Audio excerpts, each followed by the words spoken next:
No solo se derrumbaron las Torres Gemelas, se derrumbó la seguridad del mundo entero.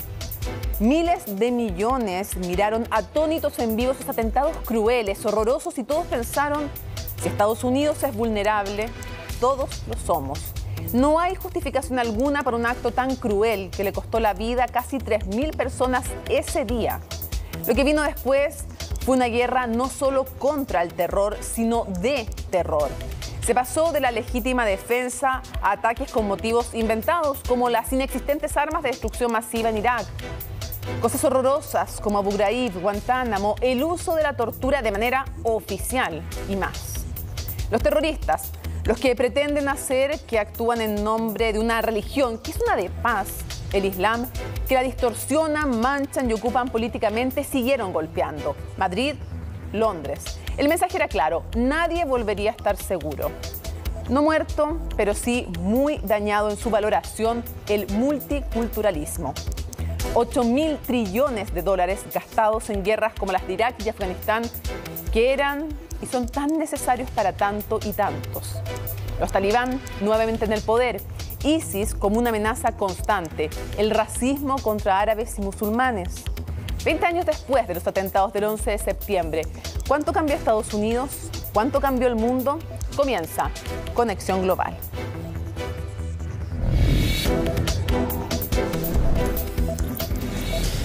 Y vamos a rememorar a 20 años ese 11 de septiembre, ese día, esa jornada trágica que trajo tanto, tanto dolor.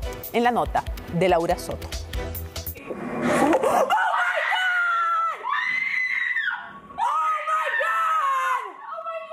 La escritora y productora Caroline Dries era una estudiante universitaria cuando presenció el que sería el peor atentado terrorista en la historia de Estados Unidos. Ella y su compañera de departamento vivían a solo cuadras del World Trade Center cuando la mañana del 11 de septiembre de 2001 un estruendo las despertó. Dries decidió sacar su cámara y es ahí cuando capta el momento exacto del segundo impacto. Salimos del departamento hacia el ascensor y había una especie de pandemonio en la calle sin que nadie supiera lo que estaba pasando. Y posteriormente el desplome.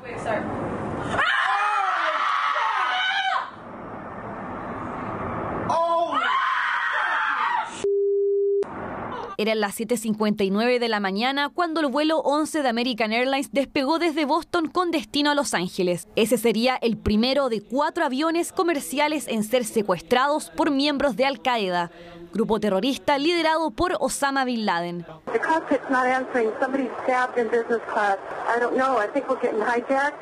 Con ese mensaje, las autoridades se enterarían por primera vez de lo que estaba sucediendo dentro del avión.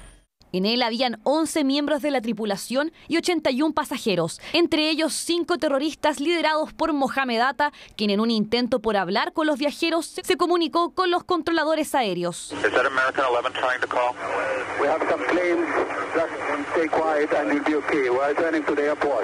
20 minutos después, otros 3 aviones con 14 terroristas en su interior ya se encontraban en el aire. Minutos después de que la segunda aeronave fuese tomada por los atacantes, se produce el primer impacto. That is the World Trade Center, and we have unconfirmed reports this morning that a plane has crashed into one of the towers. A las 8:46 de la mañana, el vuelo 11 de American, el primero en despegar, se estrelló en el edificio norte de las Torres Gemelas. Y llegó la incertidumbre. Solo 17 minutos después, el mundo presenciaría en vivo un segundo impacto, esta vez a la Torre Sur. En ese momento ya no cabía duda de que estaban en presencia de un ataque terrorista, y el pánico se tomó las calles. Vimos humo por todos lados y todos empezaron a correr y vimos el avión al otro lado del edificio. Las personas están saltando de las ventanas, creo que para intentar salvarse, no lo sé. Mientras esto sucedía, el entonces presidente George W. Bush se encontraba en una visita a una escuela de Florida. Este fue el momento en el que el mandatario fue informado sobre la segunda colisión. Estados Unidos está bajo ataque. Hoy tuvimos una tragedia nacional. 2 aviones se estrellaron contra el World Trade Center en un aparente ataque terrorista a nuestro país. Pero lo peor estaría por llegar cuando la Torre Sur se desplomó por completo. Media hora después también lo haría el edificio norte. Ya. Oh my God. No. Durante ese día el Pentágono también fue atacado, mientras que el cuarto avión se estrelló en un campo de Pensilvania. Según las investigaciones, este pretendía colisionar contra el Capitolio. En total, 2.996 personas fallecieron en estos atentados, incluidos los 19 secuestradores. Miles de vidas terminaron repentinamente por acciones perversas y despreciables de terror. Permaneceremos juntos para ganar la guerra contra el terrorismo. Guerra que libraría en Afganistán el refugio de Bin Laden y Al-Qaeda. Pero quien fue acusado de idear el plan fue otro. Khalid Sheikh Mohammed lleva 20 años encarcelado. Es el hombre que se le escapó al FBI en un primer atentado con bomba en los 90, también al World Trade Center. Ahora el proceso judicial contra él y otros 4 imputados fue reabierto en la cárcel de Guantánamo tras más de un año de suspenso por la pandemia. Además, Joe Biden ordenó desclasificar una serie de documentos confidenciales para saber si el gobierno de Arabia Saudita estuvo implicado. Todo esto a casi 2 décadas de la tragedia que marcó para siempre a Estados Unidos y al mundo.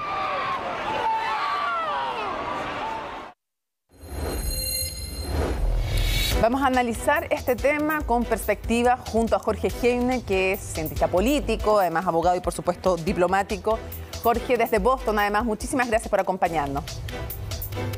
¿Qué tal? Buenas tardes, Mónica. Gusto hablar contigo. A ver, lo primero que quisiera preguntarte es, ¿cómo sientes que se va a conmemorar este aniversario número 20 de esos atentados horrorosos?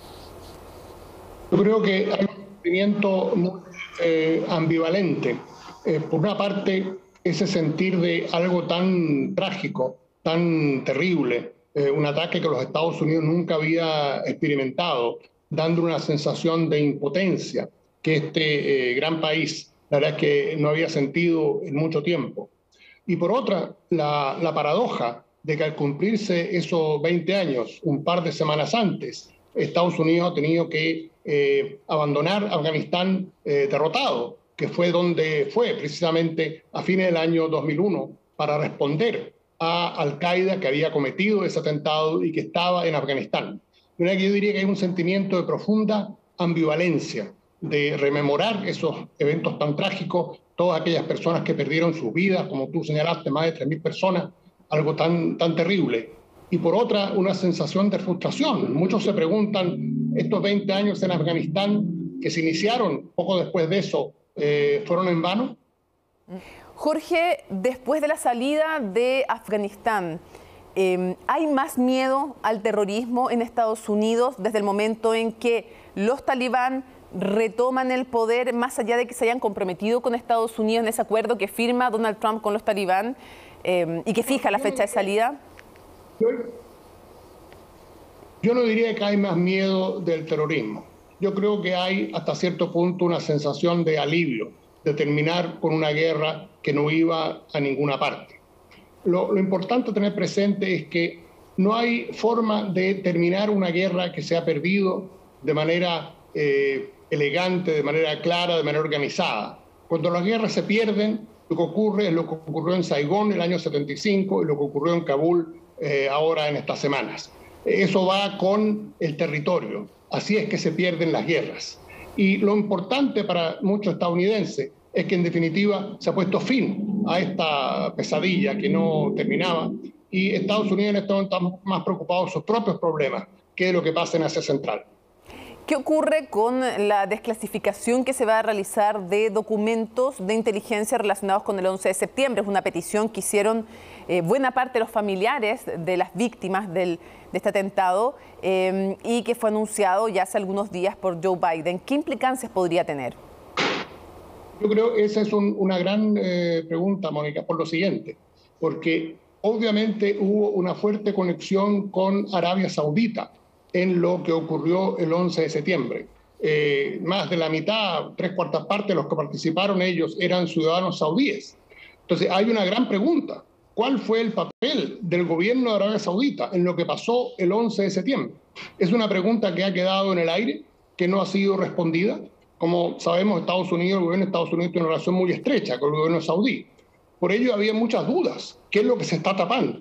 Y los familiares de las víctimas del 11 de septiembre, hace muchos años venían luchando por esclarecer esto. Y esperemos que estos documentos efectivamente contribuyan a aclarar el papel que tuvo el gobierno de Arabia Saudita en lo que ocurrió el 11 de septiembre. Jorge, ¿cuánto cambió la vida cotidiana después de estos atentados en Estados Unidos hasta el día de hoy? Me refiero desde cómo se sale de un aeropuerto hasta las herramientas que ocupan las policías, las actas que tienen que ver con conculcación de ciertos derechos civiles, de libertades, cuánto puede, en el fondo también, estar presente el Estado en las cosas más privadas de los ciudadanos. ¿Cuánto cambió la vida con el 11 de septiembre?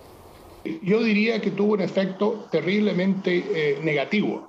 Se podría decir que en algún sentido estos terroristas lograron su objetivo, más allá del efecto inmediato de la caída de las torres y lo que ocurrió en el Pentágono, en el sentido que generaron un modo de vida completamente distinto. De luego, el viajar en avión pasó a ser una mini pesadilla, y todo lo que es la intromisión de las agencias de seguridad en la vida particular de las personas aumentó exponencialmente, y todo tipo de cosas se justifican en nombre de combatir el terrorismo. En ese sentido, tuvo efectos también tremendamente negativos en la vida diaria del estadounidense medio.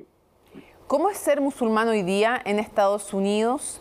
¿O cómo es ser árabe? La gente tiende a confundir una cosa con la otra y no necesariamente es la misma, pero a ambos grupos les puede tocar vivir situaciones súper complejas más después del 11 de septiembre. Hoy día, ¿cómo es ser parte de una comunidad o árabe o de una comunidad musulmana, Jorge? A ver, yo diría lo siguiente.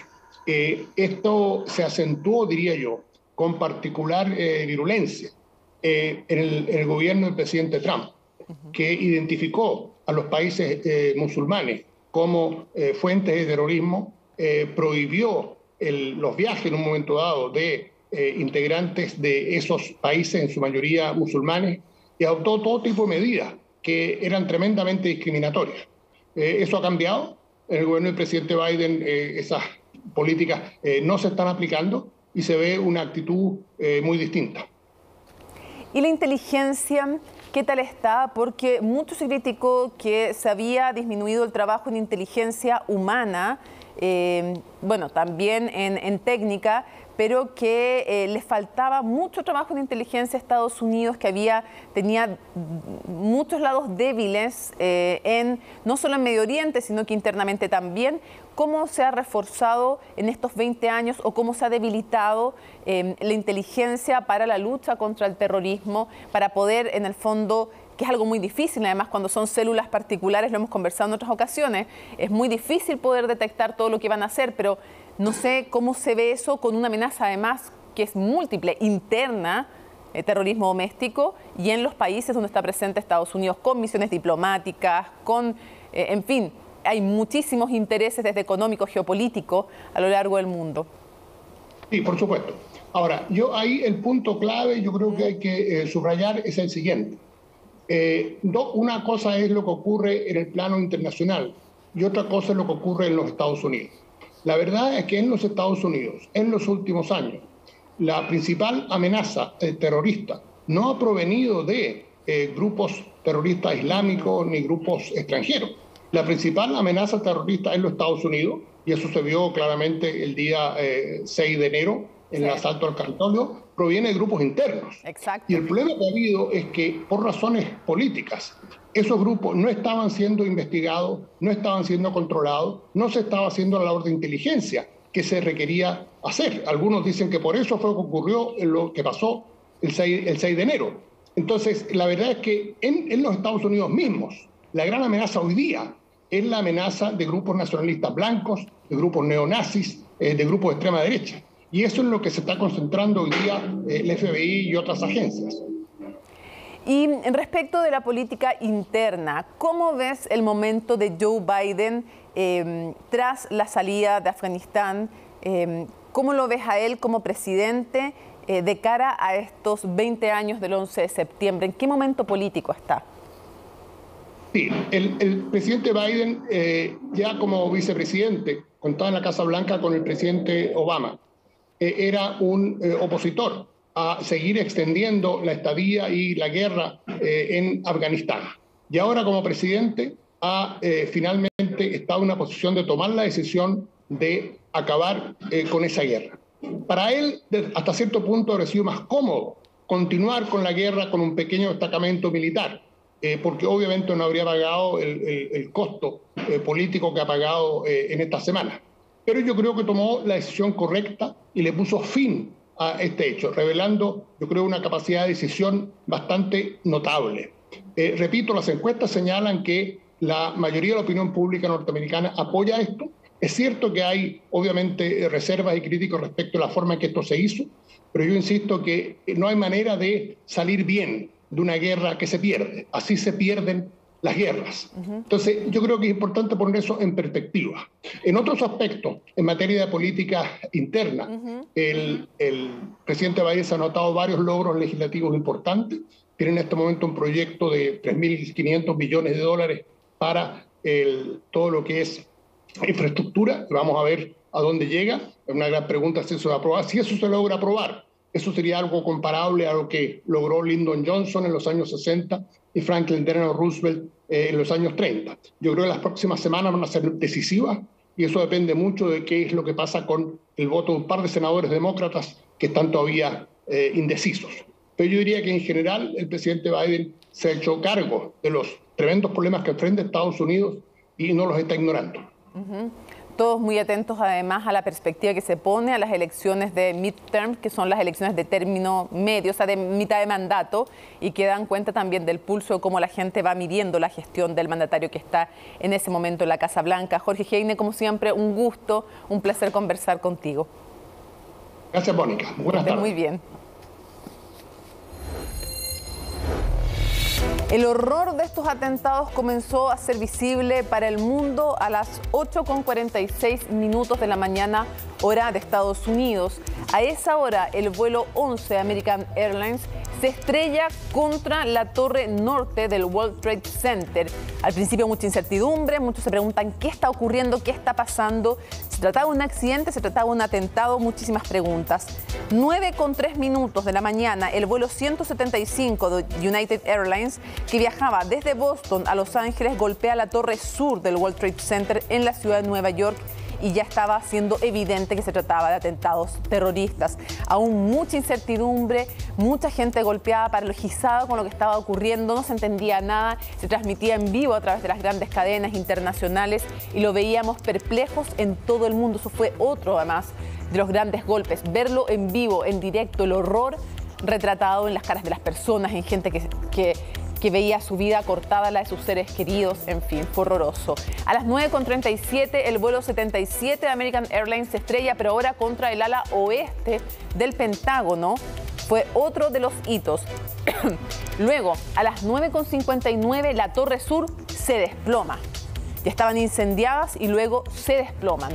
Después, a las 10 de la mañana, con 3 minutos, este cuarto vuelo, porque eran 4 aviones de United Airlines, era el vuelo 93, se estrella en un campo de Pensilvania, y aquí entonces cuando es el avión en que quienes estaban a bordo intentan retomar el control de este avión que había sido tomado por los terroristas, y finalmente termina estrellándose justamente en Pensilvania en un campo y muriendo todos quienes estaban evidentemente a bordo de ese vuelo. Y a las 10:28, la segunda torre gemela, la torre norte, se desploma en este día fatal. Un día del cual vamos a profundizar junto justamente a Mladen Yopo, que nos acompaña. Y nuevamente vamos a conversar sobre este tema. Y quisiera, Mladen, preguntarte, ¿qué es lo que sabemos hasta ahora de cómo comienza a planearse, cómo comienza a organizarse este atentado? Mónica, buenas tardes. Mira, lo primero que hay que decir es que esto no es un tema nuevo en términos del terrorismo islámico. En general, ya habían habido algunos intentos, sobre todo fuera del territorio de Estados Unidos. En varias partes habían habido atentados fundamentalmente contra tropas de Estados Unidos, y por lo tanto un tema que fue creciendo lentamente. La conformación de Al Qaeda, que es quien se atribuye el atentado, es un tema que de alguna forma está ligado directamente a Afganistán, a la lucha contra los soviéticos y la invasión soviética. Ahí se forman, por un lado, los talibanes, pero también Al-Qaeda, que adquiere armas, ¿no es cierto?, y de alguna medida adquiere preparación militar en esta confrontación con los soviéticos.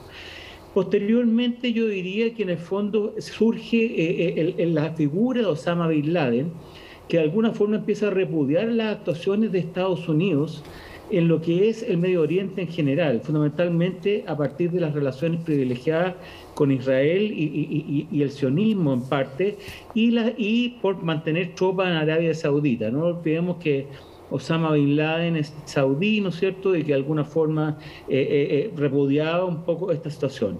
Entonces nosotros encontramos de alguna forma una expresión terrorista que creíamos que se había acabado después de los acuerdos que hubo fundamentalmente con algunos movimientos que usaban la violencia extrema, como el caso del Ejército Republicano Irlandés o la ETA en España. Sin embargo, el 2001 lo que hace de alguna medida es que nos pone nuevamente el terrorismo en la escena internacional, en la escena como parte, ¿no es cierto?, de los problemas que vamos a tener que enfrentar en este mundo que se ha avecinado. Una segunda cosa es que el tema, digamos, de los atentados del 2001, del 11 de septiembre del 2001, demuestran que ningún país es invulnerable. Es decir, la principal potencia que queda después de la Guerra Fría, ¿no es cierto?, es incapaz, en el fondo, de tener una protección o una seguridad absoluta. Y en esta perspectiva, Estados Unidos se muestra vulnerable frente a lo que se llaman las guerras asimétricas o en este caso, digamos, bandos pequeños, digamos, de personas cuya tecnología está a mano puede ser usada como armas de violencia masiva o de terrorismo. Mladen, ¿cuáles son a tu juicio las consecuencias más importantes geopolíticas en Medio Oriente que tuvo justamente este atentado después de la decisión también de Estados Unidos de entrar en una guerra en Irak y después de entrar también en Afganistán? Bueno, lo que hace primero es vuelve a colocar al Medio Oriente, digamos, en el centro de la atención mundial, fundamentalmente con el ataque que hacen las fuerzas aliadas, ¿no es cierto?, a Afganistán en persecución de Al-Qaeda. Y en esa perspectiva es la desestabilización, ¿no es cierto?, del régimen talibán que estaba en ese momento y por lo tanto coloca nuevamente al Medio Oriente. Segundo, en este mismo contexto, ¿no es cierto?, el ataque a Irán va generando nuevas fuerzas de alguna forma terroristas, como el caso del Estado Islámico. El derrocamiento de Saddam Hussein en Irak, ¿no es cierto?, de alguna forma genera el Estado Islámico y por lo tanto hoy día tienen conceptos que van más allá de lo que manejan los talibanes, que son fuerzas de alguna forma domésticas, que tienen un arraigo doméstico, dos fuerzas con una percepción internacional del bien y el mal, que es el caso de Al-Qaeda y el Estado Islámico. Entonces yo diría que esos son los principales elementos y que de alguna forma vuelve a coloca, digamos, al Islam versus un poco Occidente en esta perspectiva.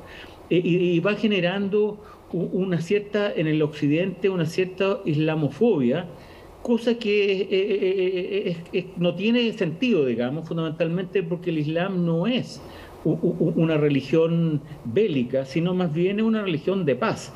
Lo que pasa es que algunos que la practican, en el fondo, bélicamente, para poder oponerse, ¿no es cierto?, a lo que son ciertas concepciones o manejan ciertas concepciones absolutistas. Sí, claro. Entonces yo diría que... Sí. Sí, no, y que distorsionan en el fondo y usan políticamente la religión, una religión que no permite, por ejemplo, ataques a civiles, que es muy clara en su normativa en aquello. Entonces, claro, hay una distorsión, pero se produce esta islamofobia. Quisiera preguntarte de qué manera se afecta también la relación de Estados Unidos con el mundo árabe, por un lado, con el mundo musulmán, que fue siempre y que ha sido compleja, tiene aliados en algunos, tiene enemigos en otros. ¿Cuánto cambió a partir de lo que ocurrió el 11 de septiembre? Bueno, cambió bastante la medida que de alguna forma generó una división entre Estados islámicos más fuerte o de cierta raigambre, digamos, en este caso yo diría que el caso del Líbano o el caso de Irán, ¿no es cierto?, con el chií, que generaron una controversia importante con Estados Unidos, fundamentalmente porque hubo una disputa nuevamente en la medida que cae el Shah en Irán, se genera una geopolítica distinta, digamos, en lo que es el Medio Oriente, y en esa perspectiva surge un régimen que de alguna forma entra a disputar a los grandes poderes regionales, como el caso de Arabia Saudita. Con la Revolución Islámica te refieres, en Irán. Exactamente, que Estados Unidos lo tenía como punta de lanza junto a Israel para mantener un cierto equilibrio en la zona. Entonces el Estado, digamos, el islamismo de alguna forma, en este caso de representación chií, en el caso de Irán, de alguna forma empieza a jugar un rol mayor. Y esto se ve potenciado, ¿no es cierto?, con países o con ciertos elementos de alguna forma que empiezan a encontrar en la religión un cierto acercamiento, porque no nos olvidemos que Irán y Irak tuvieron una guerra de 10 años y de alguna forma posteriormente Saddam Hussein tuvo un elemento, digamos, de pacificación en el área, y por lo tanto el avance religioso se estaba expandiendo hacia otros sectores, como el caso, por ejemplo, de Hezbollah, o el caso de Hamas, o el caso de otros sectores, digamos, de la región, incluso más allá, digamos, de la el propio Medio Oriente hacia países de Asia. Mladen, se nos va volando el tiempo, pero quisiera preguntarte, ¿cómo crees tú que va a evolucionar esta relación entre Estados Unidos y los talibán? Una relación en que sabemos Obama anuncia que van a salir de Afganistán, pero no lo concreta. Luego negocia directamente con los talibán Donald Trump y acuerda incluso la fecha de salida y le pide a cambio que no propicien actividades terroristas. Y finalmente Joe Biden termina concretando esta salida de Afganistán. ¿Cómo ves a futuro la relación entre talibán y los Estados Unidos, talibán y el terrorismo, también teniendo en cuenta que, claro, tienen como antagonistas también a ISIS? Sí, es difícil decirlo porque no sabemos cómo va a ser el comportamiento de los talibanes.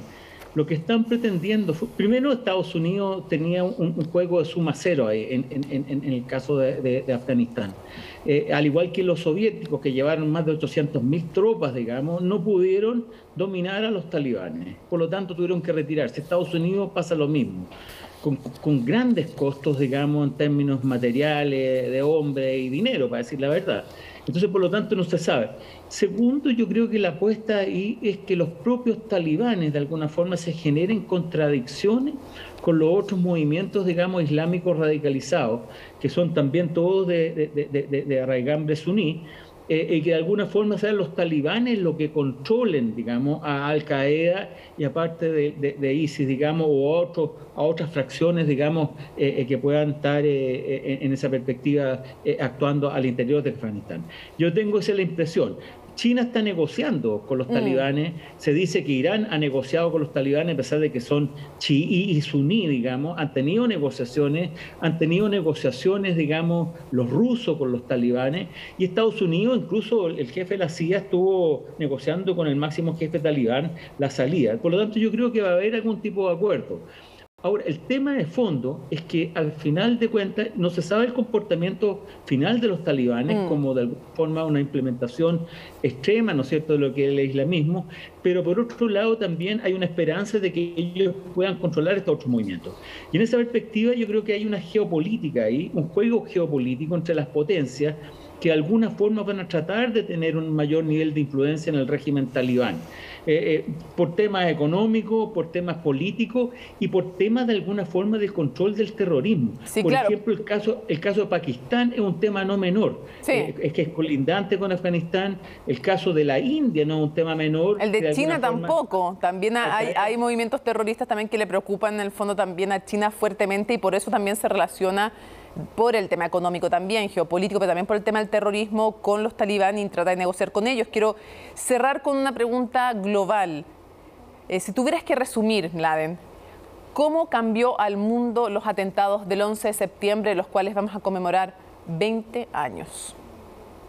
Bueno, de alguna forma demostró que el mundo es más inseguro, no era ese mundo seguro, no era el mundo un poco que lo guiaba el idealismo, digamos, después de la Guerra Fría.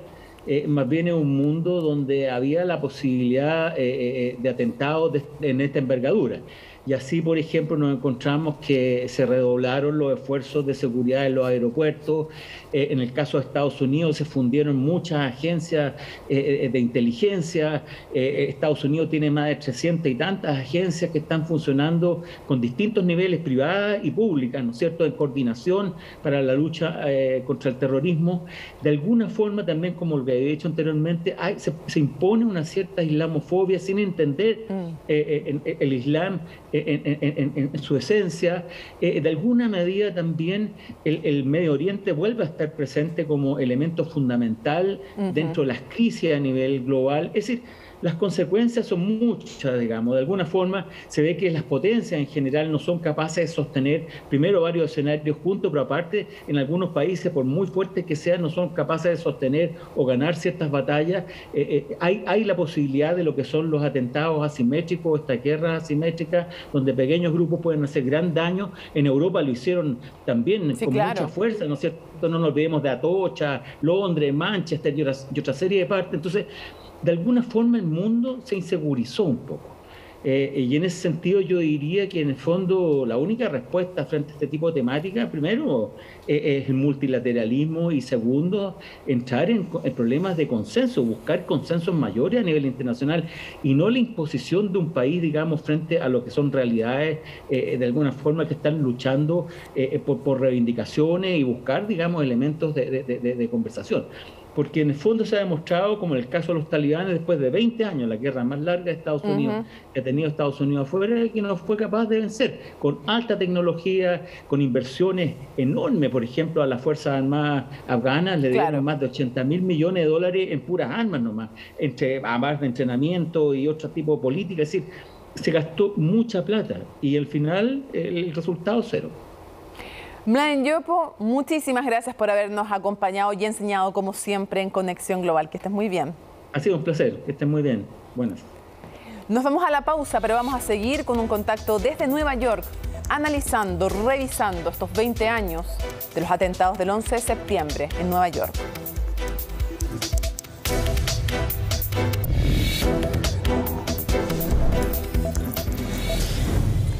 Quienes murieron son personas con historia, familiares, pero también es bueno poner un contexto en cifras de lo que significaron estos atentados horrorosos. Por ejemplo, 2.977 víctimas murieron en los atentados, además de los 19 terroristas involucrados en ellos de manera directa.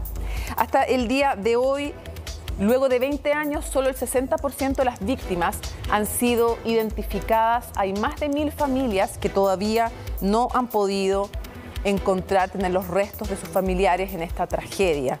De eso estamos hablando. Además, la verdad es que más de 50.000 personas han presentado también enfermedades de distintos tipos. Por ejemplo, 12.000 secuelas de enfermedades mentales. Por ejemplo, más de 5.400 han tenido y han sufrido algún tipo de cáncer debido a su presencia en la zona cero durante el ataque. Recordemos todo además lo que aspiraron los voluntarios, por ejemplo, en esos momentos. Y más de 32.000 personas se ha determinado que han sufrido después de los atentados, al haber estado involucrados directamente en los alrededores, en las cercanías, problemas digestivos o respiratorios. Veamos qué más hay respecto de cifras. Por ejemplo, 60.000 millones de daños en la ciudad de Nueva York. Solo en la ciudad de Nueva York hay muchísimas más consecuencias económicas que, por cierto, no son las más importantes, pero están ahí presentes, ¿no? Y, por ejemplo, 1.600.000 kilos de toneladas. De eso estamos hablando. Estamos hablando de atentados horrorosos que costaron la vida a, ya lo decíamos, más de 3.000 personas, cerca de 3.000 personas, y que cambiaron para siempre un país, una ciudad, un planeta.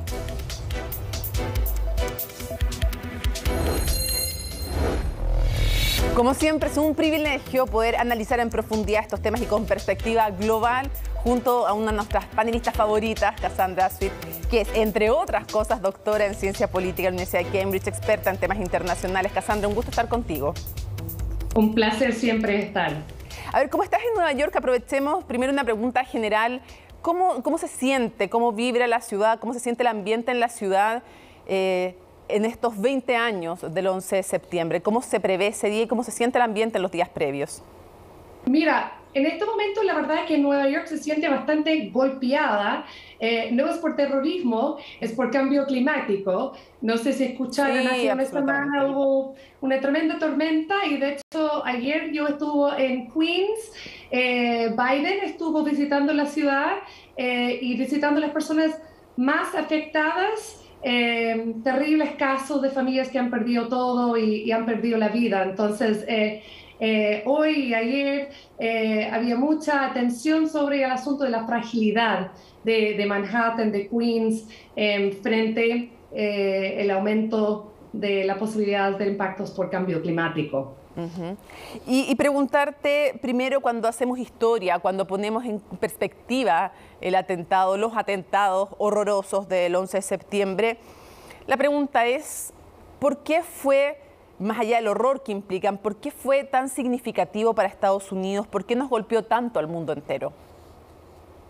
Mira, Estados Unidos tiene esa particularidad, ¿no es cierto?, de su tipo de nacionalismo que corre desde su inicio y que de alguna manera fue recreada esa mitología durante la Guerra Civil sobre un Estados Unidos que tiene un cierto destino, que en inglés se dice manifest destiny, un destino de ser un líder global. Y eso juega en parte en la psicología del americano y obviamente además del costo humano tremendo del día de 11 de septiembre, del costo económico y el simbolismo, realmente golpeó en lo que es la identidad del americano. Y a mi modo de ver, cerró la fase post-Guerra Fría, donde Estados Unidos tenía muy clara su visión en el mundo, y inició esa nueva fase de Estados Unidos como un actor en el mundo, con un destino, con un orgullo, pero un orgullo que había sido atacado, golpeado y que de alguna manera intentó rehacerlo con esa guerra contra el terrorismo que hemos vivido durante estos últimos 20 años. Hablemos justamente de esa política exterior, de esa guerra contra el terrorismo, una guerra contra el terror, la llamó también Bush en algún minuto y otros le contestaron, una guerra de terror también. Y hay varios hitos. Uno, por ejemplo, podría ser Irak y Afganistán. Después hablemos de los atentados también que siguieron golpeando al mundo y a los aliados de Estados Unidos. Pero, ¿cómo se evalúa a 20 años estas guerras contra, se habló del eje del mal, el terror? Y claro, este enemigo externo que de alguna manera también unificaba.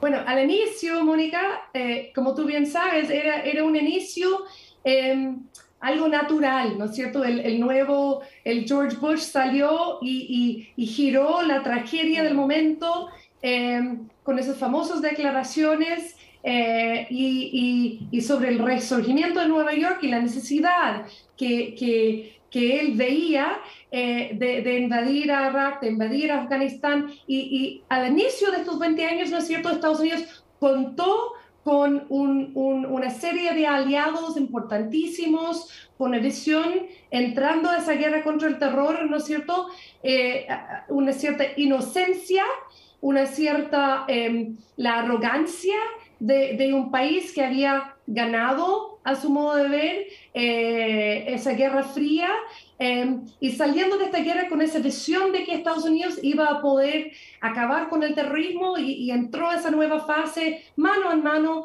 con sus aliados. Y con el tiempo, lo que pasó es que esa visión torturó y se fue cayendo a pedazos, pedazo por pedazo. La inicial idea de ir contra el terrorismo, que era algo específico, ¿no es cierto?, contra los autores de este ataque a Estados Unidos, se expandió. Y se expandió con una visión, con esa arrogancia, con la idea de que Estados Unidos podría ser parte de un cierto, lo que uno llamaba de refundir naciones, de state building, de crear nuevos estados. Cassandra. En ese proceso se perdió su camino. Y probablemente en ese sentido el hecho de que se descubriera que no había esas amenazas desde el punto de vista de las armas de destrucción masiva en Irak y que esta reconstrucción finalmente de Afganistán no fue tal, y lo vemos hasta el día de hoy, no, probablemente son dos hechos que también golpearon muy fuerte la adhesión con este proyecto, en el fondo, esta guerra contra el terror, pero además también los atentados que sufrieron aliados, y me refiero a Madrid, por ejemplo, el horroroso atentado de Madrid y también el de Londres. Yo estuve en Londres ese día en un bus, en un otro bus. ¿Estabas ahí? Estaba ahí en el 2005. Momento y me acuerdo, bueno, el terror, ¿no es cierto?, que existía en ese momento sobre cómo la vida normal iba a ir cambiando, y la verdad es que la vida normal ha ido cambiándose. La verdad es que todas las instituciones, ¿no es cierto?, los estados, la manera en que están organizados, con el tiempo el foco ha sido casi completo en esa guerra contra terrorismo, y ha ido desde el más alto de las prioridades de los estados, en particular los Estados Unidos, y cómo funcionan los servicios de inteligencia, y cómo las políticas han sido tan enfocados en que hoy en día hasta cómo funciona la policía, claro, inmigración, todo ha ido al giro de esa guerra de terrorismo. Más específico la política, pero más nebulosa, ¿no es cierto?, la meta. Libertades civiles también conculcadas, por un lado, el reconocimiento de manera oficial, el uso oficial de la tortura como método de obtener inteligencia, libertades civiles, como decía yo, disminuidas, entre otras cosas la militarización que tú mencionabas también de la policía, por ejemplo, las políticas de inmigración muy duras también contra quienes son árabes o musulmanes, porque no necesariamente son dos cosas juntas. Ahora, ¿qué pasó con todo esto?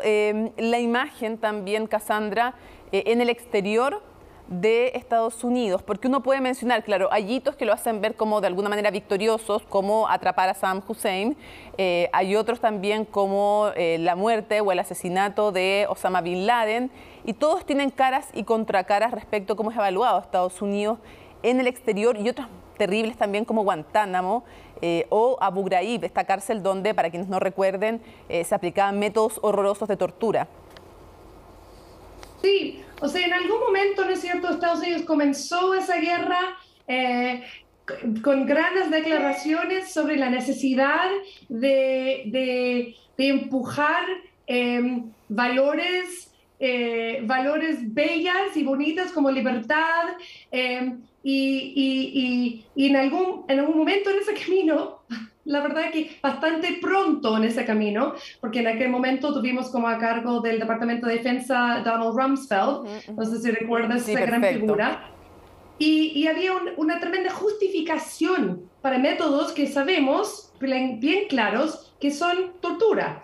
Y en el momento en que Estados Unidos realmente sus políticas divergiren con una claridad tan amplia, sus políticas y los valores que estaba proyectando, comenzamos de alguna manera, en mi modo de ver, acelerar un proceso de autoritarismo en el mundo. Dimos fuego en el terrorismo.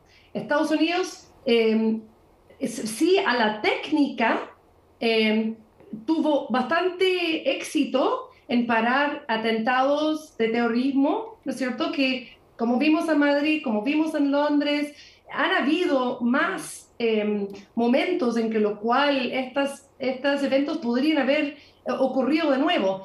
Pero más allá de la parte técnica, la parte de los principios fracasaron. Y seguramente vamos a hablar sobre el tema de Guantánamo, que es el momento más claro, creo, en que Estados Unidos, hasta el Partido Demócrata, que se declara contra estas acciones, se ve incapaz de terminar estas prácticas. ¿Cuánto cambia la política exterior? ¿Cuán distinta va a ser de sus predecesores republicanos, de su predecesor republicano Donald Trump, de su predecesor también demócrata, del cual fue vicepresidente, ¿no? Él era vicepresidente cuando matan a Osama Bin Laden, por ejemplo, ¿no? ¿Cuán distinta va a ser esta política exterior post-Afganistán también? Esta salida tan bochornosa a Afganistán, ¿Cómo lo ves tú? Dedicamos un programa a eso, por favor, Mónica, porque completo.